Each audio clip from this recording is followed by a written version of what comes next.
All right, so to repair that, we simply gonna go in with updated rocker arms, guys. This is we got 24 of these. There's a total of 24. I have a bag, 3 bags, it's 8 a piece. All right, this is the revision number to the updated rocker arms. Okay, now, like I say to you guys out there with 3.6 Pentastar, let me say this: if your engine is ticking, I highly advise you to jump on the repair right now. My friend here, she got lucky. She did not ruin a camshaft, okay?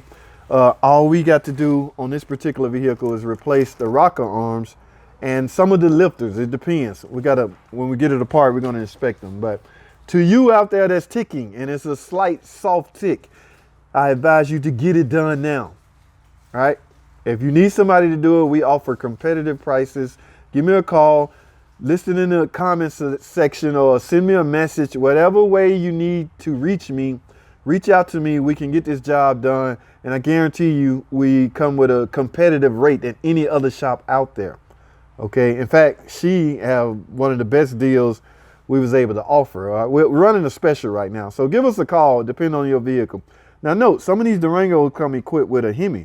It doesn't matter if you have a Hemi or the 3.6. If it's ticking, I advise you to get it checked out and repaired immediately.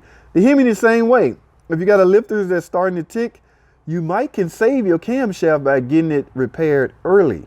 So I advise you to get a trained ear on it to listen to it. You know, advisably let us listen to it.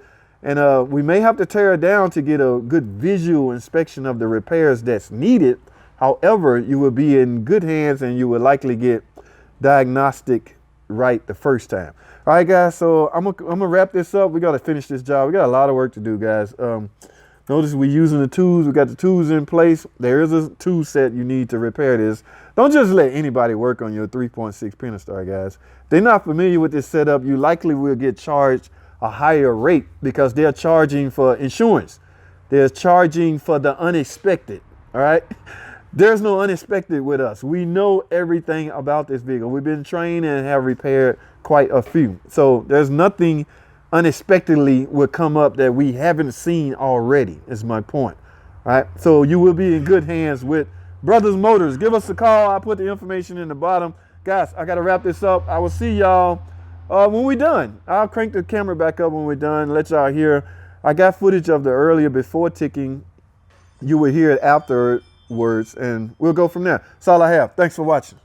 Alrighty, man. Welcome back to the channel, guys. Y'all can see the sun slowly going down. It's almost 5 o'clock. Go figure. Well, anyway, guys, I'm coming back to wrap up this job.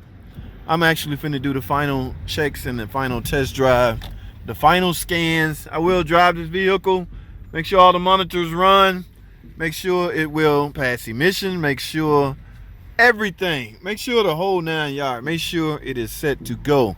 All right, my name is on the line here, guys, so I want to make sure everything is on point. Okay, so I'm gonna have to go around the other way, I see. But I'll talk to y'all about what happened and what we did, and we'll talk some more TDC, guys, test drive chat. All right, y'all stay tuned. Alrighty, guys, from the looks of things, I'm gonna try to clean this baby up. It looks like he have it done. I'm gonna do the final checks, final test drive. Where's the key? Where's the key? Oh, it's in here. So they waiting on me. Yes, y'all hear that? Sound a whole lot different than it did before, right? Yes, let's go under here and verify. Pearls like a kitten.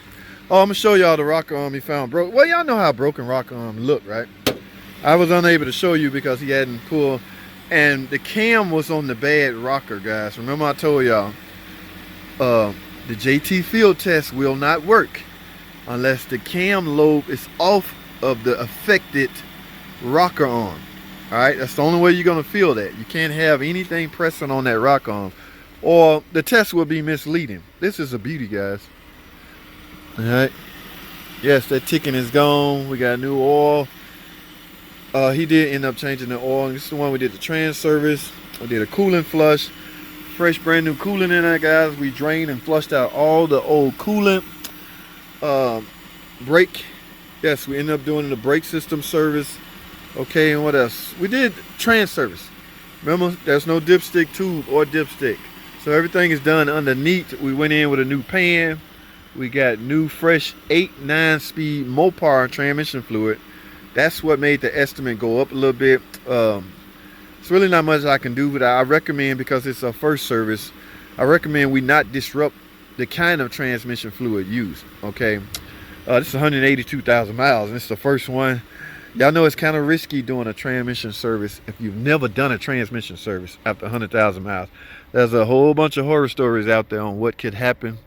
Some people tend to believe if they just leave it alone, nothing will happen. And on the contrary, or for the most part, this transmission is considered field for life. Now, that's a whole nother debate, guys. This transmission, this vehicle is long gone out of warranty. Okay, you're on your own basically. So it's ill-advised to listen to Chrysler at this point, because the car is yours now. It's your baby, your puppy. Everything is your responsibility. So they have nothing to do with your transmission if it fails now.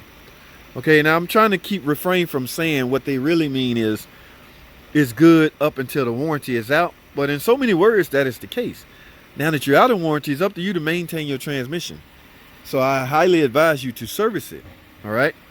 They have a problem, and they had a problem with people installing the incorrect fluid, and that was ruining a lot of transmissions. So to avoid that, they teamed up with the ZF Corporation and got a transmission design that will last at least till your warranty is out. Guys, this transmission, it's not a high failure rate. I'm there at the dealer. I hardly ever repair these. That's not many repairs you can do to them. So we essentially end up replacing them, but that's not going on as much as did the 62 TE or the NAG 1 transmission. So let me go on a test drive on this thing, guys. We'll talk some more later. All right, stay tuned. Alrighty. Yes, let's do just that. Rotary shifter. Remember I told you about this rotary shifter? There has to be a shift override in place. There's no way around it. If you lose battery voltage, you still have to have a way to put your car in neutral. All right, let me back and inform my partner that I'm about to go on a test drive. He's in here doing this Audi, and we still got that transmission or that motor engine to put in that 300. All right, so he'll get the hint. He see me going. All right, guys, let's get it. Test drive, chat, TDC. This is a 3.6 Pentastar ticker. Yes, the dreaded ticker, guys. FCA have that problem out of some of their Hemis and some of their Pentastar. Now, guys, pay close attention to, y'all see that mileage? 181. Okay, this car did well. All right, and I'm not saying you're still supposed to tick. All right, that's not what I'm saying. I'm just saying there's a known issue with the problem, or with this engine. And I fairly think this, because this repair showed up late in the game, it was because of the car being well maintained. And what I mean by that is she got her oil changes on time. She used the correct oil. Okay, that matters, guys. And she's staying up on top of her maintenance. So all in general, the vehicle is in good shape. All right, so wow, this feels like a Hemi. All right, guys, I'm not a big fan of filming while I drive, but I have my headgear on, so it may be okay. What do y'all want to talk about? Test drive chat. What am I looking for? We just had the engine apart. Okay, we lost some coolant, guys. Remember what I told y'all? Yes, JT, put your seatbelt on. Remember what I told you? When you lose coolant, you created some form of an air pocket. Okay, now by doing that, I'm almost certain the engine was properly bled. Okay, he bleed the system. Well, we did a whole coolant flush, so we totally disrupted the coolant system. Now, what am I looking for in the test drive? Remember what I told y'all, guys, turn the heat on, let the coolant circulate, right? Yes, let the coolant circulate. All right, when it circulate and your heater is extremely hot, that means that most, I'm not gonna say 100%, but most of the air has been eliminated and your cooling system is back on point. Okay, that's the whole idea, to get the air out, go in with new coolant. That's the whole purpose of a coolant flush. Now, remember guys, we did a transmission service. I am driving, this is an 8-speed rear-wheel drive transmission. At 45 miles per hour, I have gone through all 8 gears at this point.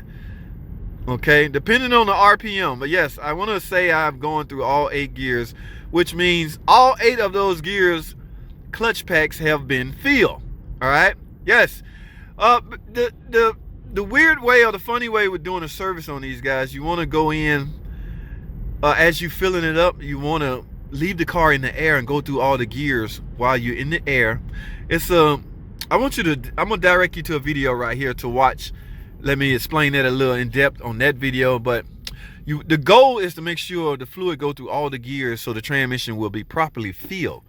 All right, because unless you measured how much came out, technically you don't know how much go in. That's all under the assumption there was no leak. If there was a leak, all bets are off. You need to go through the proper fill procedure, and there is a proper fill procedure.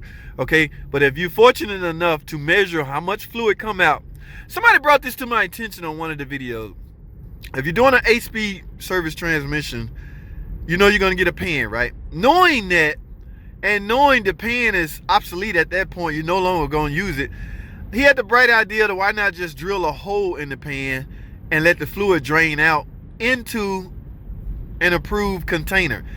Guys, that is a good idea. The goal behind that is you're measuring how much come out.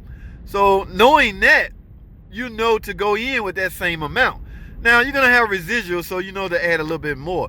And it's all a matter of filling it up until it come out of the fill hole anyway. So from a base standpoint, you got a starting lineup. You got a starting point by going in with the amount that came out. From there, you drive it, or not even drive it, let it run through the gears in the air, and then you top it off from there. At least you'll know you went in with the base amount that came out. Okay. All right, guys. This thing feel good. I'm gonna go through my scan procedure, make sure all the monitors ran. I'm not sure they set up for emissions right now, but it doesn't matter. I want to know. I want to let the computer tell me that everything is normal. All right, and that's what I'm going to accomplish by scanning it at this point. All right, so I need my phone to do that, guys. So y'all hold tight. I will be right back with my final thoughts. Hold tight.